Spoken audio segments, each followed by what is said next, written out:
오늘 하나님께서 우리에게 주시는 말씀은 예레미야서 29장 1절부터 23절까지의 말씀입니다. 다 같이 한 목소리로 함께 읽겠습니다. 선지자 예레미야가 예루살렘에서 이 같은 편지를 느부갓네살이 예루살렘에서 바벨론으로 끌고 간 포로 중 남아있는 장로들과 제사장들과 선지자들과 모든 백성에게 보냈는데, 그때는 여고니야 왕과 왕후와 궁중 내시들과 유다와 예루살렘의 고관들과 기능공과 토공들이 예루살렘에서 떠난 후라.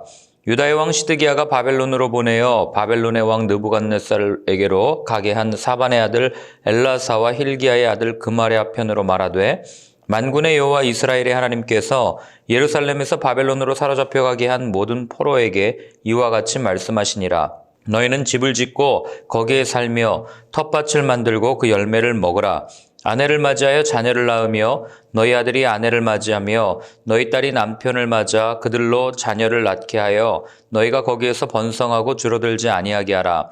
너희는 내가 사로잡혀 가게 한 그 성읍에 평안을 구하고 그를 위하여 여호와께 기도하라. 이는 그 성읍이 평안함으로 너희도 평안할 것임이라. 만군의 여호와 이스라엘의 하나님께서 이와 같이 말씀하시니라. 너희 중에 있는 선지자들에게와 점쟁이에게 미혹되지 말며 너희가 꾼 꿈도 고지 듣고 믿지 말라. 내가 그들을 보내지 아니하였어도 그들이 내 이름으로 거짓을 예언함이라. 여호와의 말씀이니라. 여호와께서 이와 같이 말씀하시니라. 바벨론에서 70년이 차면 내가 너희를 돌보고 나의 선한 말을 너희에게 성취하여 너희를 이곳으로 돌아오게 하리라. 여호와의 말씀이니라. 너희를 향한 나의 생각을 내가 아나니 평안이요 재앙이 아니니라. 너희에게 미래와 희망을 주는 것이니라. 너희가 내게 부르짖으며 내게 와서 기도하면 내가 너희들의 기도를 들을 것이요 너희가 온 마음으로 나를 구하면 나를 찾을 것이요 나를 만나리라. 이것은 여호와의 말씀이니라. 나는 너희들을 만날 것이며 너희를 포로된 중에서 다시 돌아오게 하되 내가 쫓아보내었던 나라들과 모든 곳에서 모아 사로잡혀 떠났던 그곳으로 돌아오게 하리라. 이것은 여호와의 말씀이니라. 너희가 말하기를 여호와께서 우리를 위하여 바벨론에서 선지자를 일으키셨느니라. 다윗의 왕좌에 앉은 왕과 이 성에 사는 모든 백성 곧 너희와 함께 포로되어 가지 아니한 너희 형제에게 여호와께서 이와 같이 말씀하셨느니라. 만군의 여호와께서 이와 같이 말씀하시되, 보라, 내가 칼과 기근과 전염병을 그들에게 보내어 그들에게 상하여 먹을 수 없는 몹쓸 무화과 같게 하겠고, 내가 칼과 기근과 전염병으로 그들을 뒤따르게 하며 그들을 세계 여러 나라 가운데에 흩어 학대를 당하게 할 것이며, 내가 그들을 쫓아낸 나라들 가운데에서 저주와 경악과 조소와 수모의 대상이 되게 하리라. 여호와의 말씀이니라. 너희들이 내 말을 듣지 않았기 때문이니라. 내가 내 종 선지자들을 너희들에게 꾸준히 보냈으나 너희는 그들의 말을 듣지 않았느니라. 여호와의 말씀이니라. 그런즉 내가 예루살렘에서 바벨론으로 보낸 너희 모든 포로여, 여호와의 말씀을 들을지니라. 만군의 여호와 이스라엘의 하나님께서 골라야의 아들 아합과 마아세야의 아들 시드기야에 대하여 이와 같이 말씀하시니라. 그들은 내 이름으로 너희에게 거짓을 예언한 자라. 보라, 내가 그들을 바벨론의 왕 느부갓네살의 손에 넘기리니 그가 너희 눈앞에서 그들을 죽일 것이라. 바벨론에 있는 유다의 모든 포로가 그들의 저주거리로 삼아서 이르기를, 여호와께서 너를 바벨론 왕이 불살라 죽인 시드기야와 아합 같게 하시기를 원하노라 하리니, 이는 그들이 이스라엘 중에서 어리석게 행하여 그 이웃의 아내와 간음하며 내가 그들에게 명령하지 아니한 거짓을 내 이름으로 말함이라. 나는 알고 있는 자로서 증인이니라. 여호와의 말씀이니라 하시니라. 아멘. 남유다의 멸망을 예언한 예레미야가 이 여호야긴 왕 때에 바벨론의 3차 침략을 받고 바벨론의 포로로 끌려간 장로들과 백성들에게 보내는 편지의 내용이 오늘 우리가 읽은 내용입니다.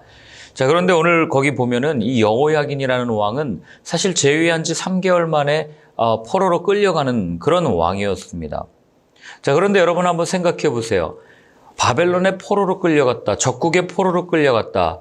그 포로로 끌려간 사람들의 마음 상태가 어떠했겠습니까? 아마 둘 중에 하나였을 거예요. 하나는 포로로 끌려왔으니 모든 것을 다 잃고 하루아침에 귀족에서 노예 또는 포로 신분으로 전락한 그들의 공허한 마음, 그리고 어쩔 수 없는 그 낙심한 마음, 좌절한 마음, 그런 마음이 그들 가운데 있었을 거고, 또 한 부류는 우리가 비록 지금은 끌려왔지만 곧 금방 하나님께서 다시 우리를 회복시켜 주실 거야 라고 하는 그런 이 막연한 기대감을 가지고 살았던 사람들이 이 포로들 가운데 있었을 겁니다. 그런 그들에게 예레미야는 어떤 메시지를 전하는가? 오늘 본문 한번 자세히 살펴보도록 하겠습니다. 자, 먼저 4절부터 9절까지를 한번 읽어보겠습니다. 만군의 여호와 이스라엘의 하나님께서 예루살렘에서 바벨론으로 사로잡혀가게 한 모든 포로에게 이와 같이 말씀하시니라. 너희는 집을 짓고 거기에 살며 텃밭을 만들고 그 열매를 먹으라. 아내를 맞이하여 자녀를 낳으며 너희 아들이 아내를 맞이하며 너희 딸이 남편을 맞아 그들로 자녀를 낳게 하여 너희가 거기에서 번성하고 줄어들지 아니하게 하라. 너희는 내가 사로잡혀가게 한 그 성읍의 평안을 구하고 그를 위하여 여호와께 기도하라. 이는 그 성읍이 평안함으로 너희도 평안할 것임이라. 만군의 여호와 이스라엘의 하나님께서 이와 같이 말하노라. 너희 중에 있는 선지자들에게와 점쟁이에게 미혹되지 말며 너희가 꾼 꿈도 고지 듣고 믿지 말라. 내가 그들을 보내지 아니하였어도 그들이 내 이름으로 거짓을 예언함이라. 여호와의 말씀이니라. 하나님께서 예레미야를 통해서 포로들에게 주신 메시지는 한마디로 얘기하면 잘 정착하라 라는 말입니다. 더 쉽게 얘기하면 비록 포로지만, 비록 노예지만, 또는 비록 억압을 당하고 있는 신세지만 그러나 거기에서 주어진 그 현재의 삶을 잘 살아라. 지금 그 말씀을 해주고 계신 겁니다. 아이도 낳아라. 또 자녀들이 결혼하는 것도 즐겁게 보아라. 그리고 밭을 가꾸고 그곳에 잘 정착해서 또 여러 사람들과 잘 관계를 맺으면서 살아라. 오늘 그 말씀을 쭉 해주고 있는 거예요. 뭐 여기까지는 그럴만합니다. 어느 곳에 있든지 뭐 주님과 함께하면 살 수 있으니까요. 그런데 그 다음에 또 하나님이 뭐라고 그러십니까? 너희들이 살고 있는 그 땅에 평안을 빌어라. 쉽게 얘기하면 정말 꼴보기 싫은 사람, 정말 힘든 사람, 나를 이 포로로 끌고 온 그 사람들이 살고 있는 성읍의 평안을 구하라. 지금 그렇게 말씀을 하고 있는 겁니다. 여러분, 이게 상식적으로 납득이 됩니까? 이게 지금 우리에게 하실 말씀이에요? 라고 우리는 질문할 수 있지만 사실 이 말씀에는 큰 의미가 담겨져 있는 거예요. 즉, 이 모든 것이 하나님의 심판이라면 그 회복 역시도 하나님께 맡겨야 된다는 것을 우리한테 말해주는 것이죠. 어떠한 상황에서도 그 상황을 주관하고 계시는 하나님을 온전히 바라보고 그 하나님을 온전히 신뢰하십시오라고 이야기하는 것이 오늘의 본문이라는 거죠. 그것이 그대로 드러나는 것이 10절의 말씀입니다. 한번 10절을 같이 읽어보겠습니다.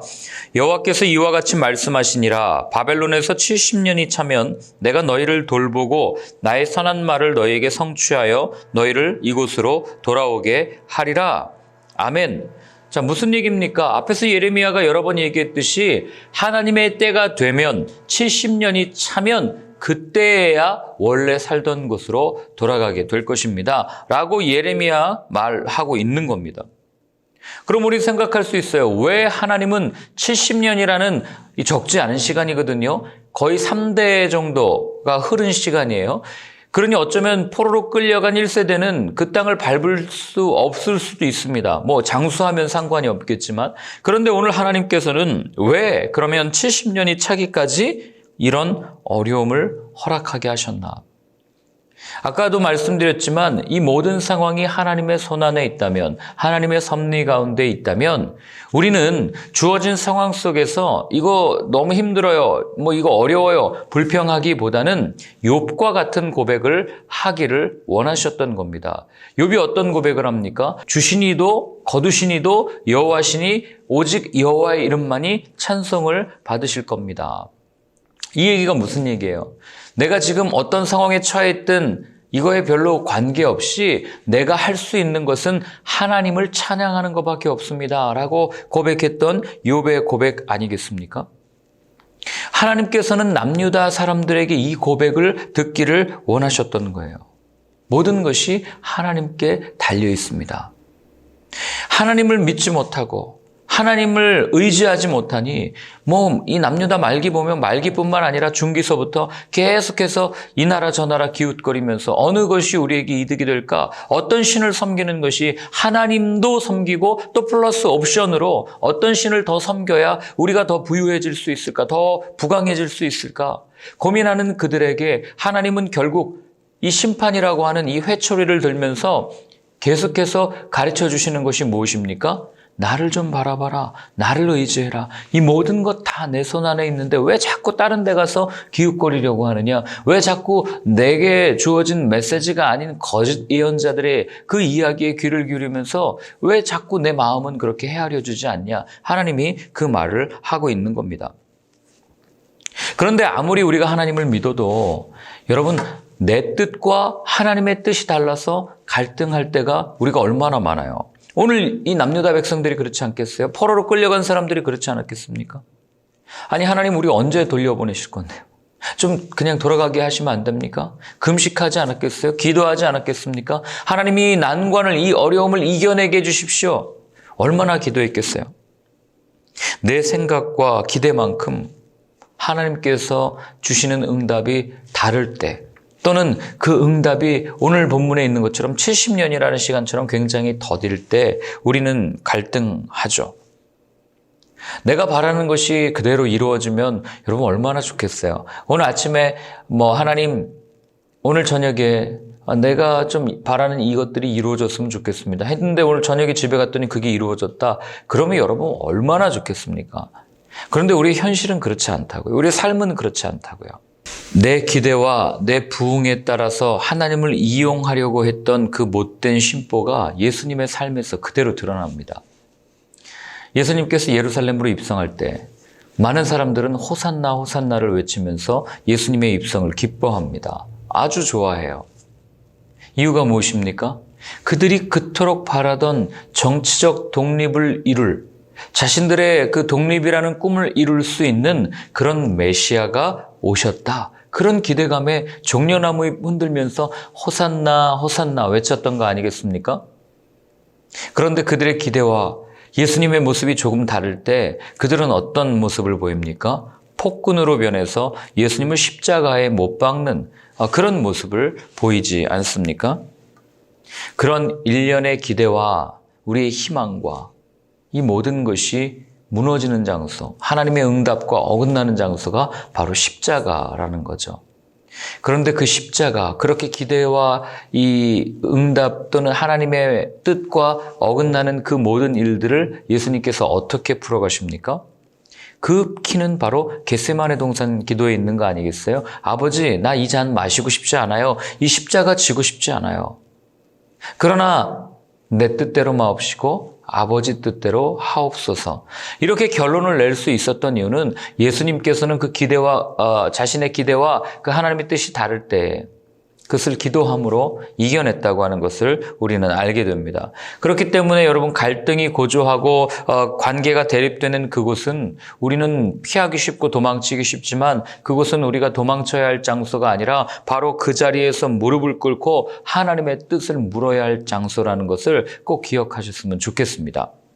오늘도 아마 예레미야를 통해서 이 메시지가 선포되었을 때 이 포로로 끌려간 이스라엘 백성들이 그 자리에 앉아서 하나님께 기도하고 하나님의 뜻을 물었다면 여러분 어떻게 됐겠어요? 그 마음에 평안함이 있지 않았겠습니까? 왜요? 그 하나님의 뜻이 무엇이기에? 오늘 11절부터 14절까지 나옵니다. 함께 읽겠습니다. 여호와의 말씀이니라 너희를 향한 나의 생각을 내가 아나니 평안이요 재앙이 아니니라 너희에게 미래와 희망을 주는 것이니라 너희가 내게 부르짖으며 내게 와서 기도하면 내가 너희들의 기도를 들을 것이요 너희가 온 마음으로 나를 구하면 나를 찾을 것이요 나를 만나리라 이것은 여호와의 말씀이니라 나는 너희들을 만날 것이며 너희를 포로된 중에서 다시 돌아오게 하되 내가 쫓아보내었던 나라들과 모든 곳에서 모아 사로잡혀 떠났던 그곳으로 돌아오게 하리라 여호와의 말씀이니라. 아멘. 자, 보세요. 예수님의 십자가, 우리의 기대와 하나님의 기대가 달랐던, 그래서 갈등이 있었던 그 예수님의 십자가가 결국에는 모두를 위한, 모든 막힌 담을 허물고 모두에게 화평을 주기 위한 하나님의 방법이었듯이 바벨론 포로 생활 가운데 하나님의 뜻은 멸망이 아니라 오늘 여기 있는 것처럼 평안이요 미래와 희망이다 라고 말씀해 주시는 거예요. 그래서 하나님은 그런 어려운 상황 가운데서도 하나님의 뜻을 묻기를 원하셨던 거예요. 너는 내게 부르짖어라, 내게 기도해라, 온 마음으로 나를 찾아라 3번이나 말씀하시는 이유가 무엇이겠어요? 거기에 살 길이 있기 때문에. 하나님의 뜻을 아는 것만이, 하나님의 말씀 앞에 서는 것만이, 그것만이 우리에게 참 생명을 주는 것을 하나님은 아셨기 때문에 그들에게 이렇게 예레미야를 통해서, 편지를 통해서 말씀해 주시는 거 아니겠어요? 마찬가지죠. 우리도 어떻게 살아야 됩니까? 우리도 어떻게 해야 참 생명을 얻을 수 있어요? 그분 앞에 가야 돼요. 그분의 음성에 귀를 기울여야 돼요. 그런데 사람들은 어떻게 반응합니까? 오늘 15절부터 19절까지 나오거든요. 한번 같이 읽어보겠습니다. 너희가 말하기를 여호와께서 우리를 위하여 바벨론에서 선지자를 일으키셨느니라. 다윗의 왕좌에 앉은 왕과 이 성에 사는 모든 백성 곧 너희와 함께 포로되어 가지 아니한 너희 형제에게 여호와께서 이와 같이 말씀하셨느니라. 만군의 여호와께서 이와 같이 말씀하시되 보라 내가 칼과 기근과 전염병을 그들에게 보내어 그들에게 상하여 먹을 수 없는 몹쓸 무화과 같게 하겠고 내가 칼과 기근과 전염병으로 그들을 뒤따르게 하며 그들을 세계 여러 나라 가운데 흩어 학대를 당하게 할 것이며 내가 그들을 쫓아낸 나라들 가운데에서 저주와 경악과 조소와 수모의 대상이 되게 하리라. 여호와의 말씀이니라. 너희들이 내 말을 듣지 않았기 때문이니라. 내가 내 종 선지자들을 너희에게 꾸준히 보냈으나 너희는 그들의 말을 듣지 않았느니라. 여호와의 말씀이니라. 하나님께서 예레미야를 통해서 그렇게 말씀해 주셨는데도 불구하고 그들은 결국 어떻게 된 거예요? 안 믿은 거예요. 여전히 유다로 돌아가려고 했고 바벨론에 항복하기를 거절하는 사람들도 본토에 있었습니다. 여러분, 그러니 그 사람들에게 하나님께서 하신 말씀 뭐예요? 너네들 내 말 안 믿어? 전쟁에 포로로 안 끌려가? 그럼 내가 칼과 기근과 전염병으로 멸망하게 할 거야. 그래도 안 믿어? 너희들 온 열방에서 조석거리가 되게 하고 비방거리가 되게 하고 웃음거리가 되게 내가 만들었을 거야. 그렇게 하나님께서 말씀하시는 거죠. 그런데 왜 그들이 이 말씀을 안 믿었을까요? 여러분, 이렇게 한번 생각해 보세요. 바벨론에 3차 침략이 있었습니다. 1차 포로로 끌려가고 2차 포로로 끌려가고 3차 포로로 끌려가는데 그렇게 끌려가지 않고 본토에 남아있는 사람들은 어떤 생각을 했겠어요? 야, 우리가 막아냈어. 우리가 하나님의 은혜 가운데 이겨낼 수 있어. 우리가 이만큼 버틴 거야. 우리가 여기에 지금 남아있는 것도 하나님의 은혜야 라고 생각하지 않았겠습니까? 끌려가지 않았으니까. 결국 이들이 하나님의 말씀을 믿지 못한 것은 시대를 향한 하나님의 뜻, 하나님의 말씀을 제대로 분별하지 못했기 때문에 그들은 이런 어려움을 겪게 되는 거고 결국 하나님을 끝까지 안 믿게 된 겁니다. 그렇게 여러분, 우리의 삶에 무조건 우선되어야 될 것은 무엇인가? 바로 아버지의 뜻을 온전히 아는 거예요. 그리고 그 말씀이 들려졌을 때 거기에 순종하는 겁니다. 설사 그 말씀이 내 뜻과 다르다고 할지라도. 여러분, 그렇기 때문에 우리가 사는 모습을 볼 때 하나님의 말씀에 순종하고 불순종하고는 그게 그냥 행위로 나타나는 게 아니라 결국 그 중심에 내가 정말 하나님을 믿고 있는가? 하나님을 전적으로 신뢰하는가? 하나님께 불순종하는 사람은 하나님을 안 믿는 것과 같다는 것을 우리는 알게 되는 겁니다. 20절부터 23절까지를 읽고 마치겠습니다. 그런즉 내가 예루살렘에서 바벨론으로 보낸 너희 모든 포로여 여호와의 말씀을 들을지니라. 만군의 여호와 이스라엘의 하나님께서 골라야의 아들 아합과 마아세야의 아들 시드기야에 대하여 이와 같이 말씀하시니라.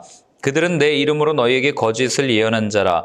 보라, 내가 그들을 바벨론의 왕 느부갓네살의 손에 넘기리니 그가 너희 눈앞에서 그들을 죽일 것이라. 바벨론에 있는 유다의 모든 포로가 그들을 저주거리로 삼아서 이르기를 여호와께서 너를 바벨론 왕이 불살라 죽인 시드기야와 아합 같게 하시기를 원하노라 하리니 이는 그들이 이스라엘 중에서 어리석게 행하여 그 이웃의 아내와 간음하며 내가 그들에게 명령하지 아니한 거짓을 내 이름으로 말함이라. 나는 알고 있는 자로서 증인이니라. 여호와의 말씀이니라 하시니라. 아멘. 하나님께서 이어서 하시는 말씀이 뭐예요? 오늘 20절에 보면 우리가 주목해야 될 말씀이 내가 예루살렘에서 바벨론으로 보낸 너희 포로요. 누가 보낸 겁니까? 내가. 여기서의 내가가 누구예요? 하나님께서. 하나님께서 친히 이들을 포로로 보냈다는 거예요. 그 얘기는 오늘 그들이 포로로 끌려간 그 현실, 자신들이 생각하는 심판, 하나님이 볼 때는 심판이기보다는 연단의 과정이지만 그러나 우리가 볼 때는 심판이라는 이것이 결국 하나님의 뜻이었다는 것을 이들이 알게 되는 거예요. 이들에게 말씀해 주신 겁니다.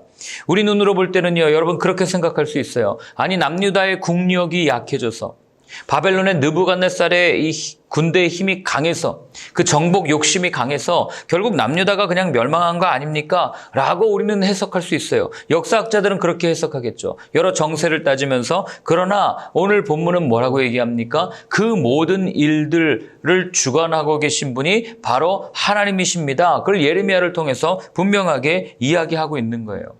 여러분 우리가 사는 세상을 볼 때 우리 눈으로 볼 때는 뭐 이런 조건이 있고 이런 요인이 있어서 이런 어려움을 겪고 이런 일들이 있습니다 라고 말할 수 있지만 여러분 세상을 지으신 분이 하나님이시고 세상을 주관하시는 분이 하나님이시라면 그 모든 것 가운데 하나님의 뜻이 들어있지 않겠습니까?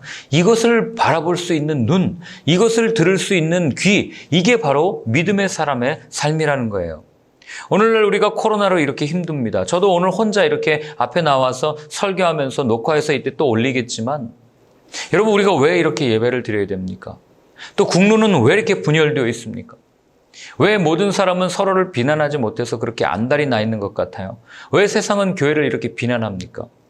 여러분 우리는 이런 상황 속에서 도대체 이게 세상이 말세야 뭐 이렇게 이야기하지만 그러나 이때를 향하신 하나님의 마음을 분명하게 알아야 한다는 거예요. 그 음성을 들을 수 있어야 된다는 거예요. 그 사람이 진짜 그리스도인이에요. 왜요? 그 사람을 통해서 하나님께서는 이런 어려움 가운데 하나님의 때가 되었을 때 하나님의 나라를 이 땅 가운데 펼쳐 가실 것이기 때문에 그래서 우리는 세상의 소리에는 가능하면 귀를 닫을 수 있어야 됩니다.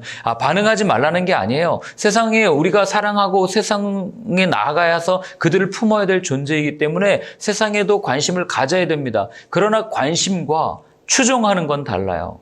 관심과 섬기는 건 달라요. 우리가 세상에 관심을 둘 수 있지만 그러나 우리는 세상을 섬겨서는 안 되는 거예요. 왜냐하면 우리는 하나님을 섬기는 사람들이기 때문에 그렇습니다. 또한 오늘 본문에 보면은 마지막으로 보면 항상 어떤 시대든지 이런 거짓 선지자들이 계속해서 일어난다는 것을 우리는 알게 됩니다.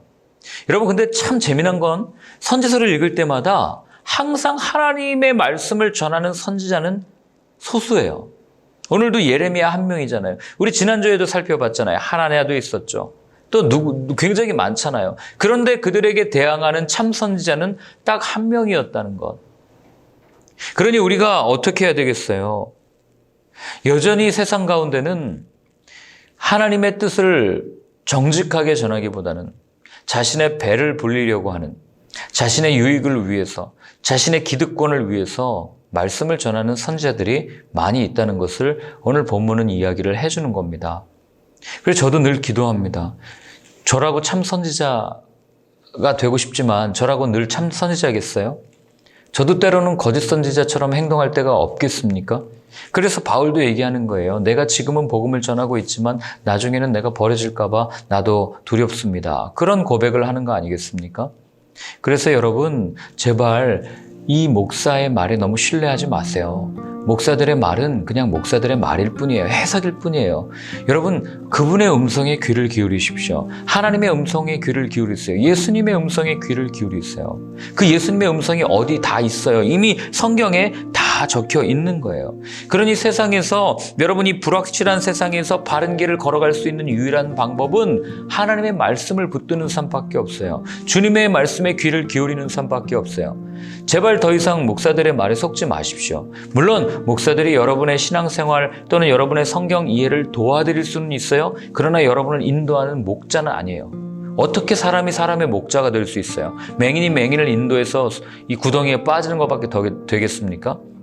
그러니 여러분 오늘도 우리에게 주어진 하나님의 말씀 앞에 여러분이 직접 서시고 그리고 그 말씀 앞에 직접 반응하시고 그리고 그 말씀으로 세상을 분별하고 그리고 구해야 될 사람들을 구해내고 하나님과 함께 동행하면서 승리할 수 있는 여러분들의 삶이 되었으면 좋겠습니다.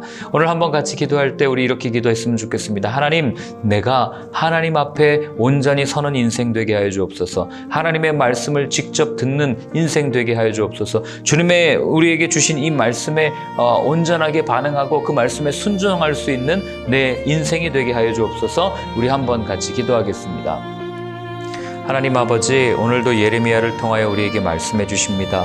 하나님, 간절히 바라는 한 가지는 끝까지 주님 붙들고 오늘도 우리에게 들려주시는 그 말씀에 귀를 기울이고 하나님의 뜻을 온전히 잘 분별해서 아버지의 뜻대로 살아갈 수 있는 삶이기를 원하오니 하나님, 오늘 나의 삶 가운데 주님 들려주시고 보여주시고 또 이끌어 주셔서 좌로나 우로나 치우치지 아니하고 끝까지 주님 따라가는 나의 삶이 될 수 있도록 주여 인도하여 주시옵소서.